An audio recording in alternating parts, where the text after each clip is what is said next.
So we just obtained expressions for the energy for relativistic system, E equal gamma mc squared, and for their momentum, P equal gamma mv.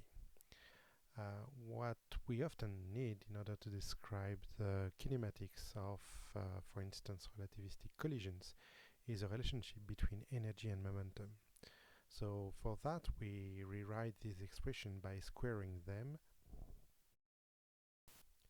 For the equation for the momentum, we multiply by c squared, and we add on both sides m squared c4.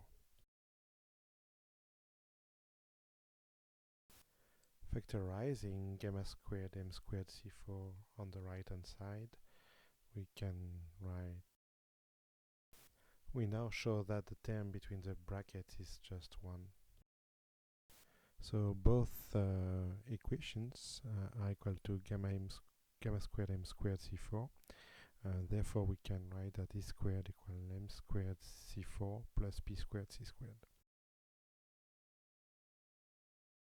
This is a very important relationship which is used a lot in order to determine possible momentum and energy of final products of a collision of particles, for instance, or for decays of particles.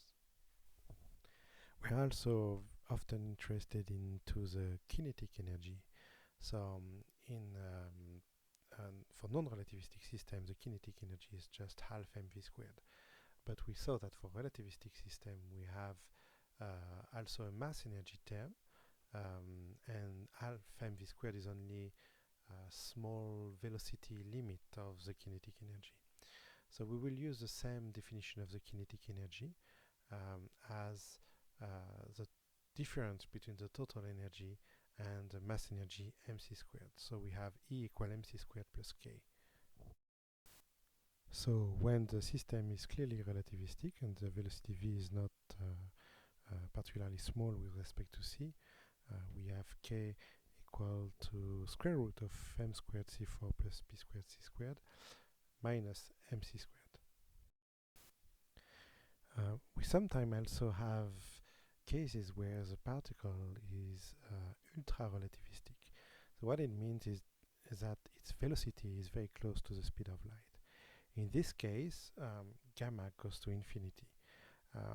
Therefore, the mass energy becomes negligible with respect to the kinetic energy. In this case, we can approximate the energy to being equal to the product of p times the speed of light c. In fact, that's the expression of the energy for a photon, which is a massless particle of light. And in this case, of course, we have no mass energy term.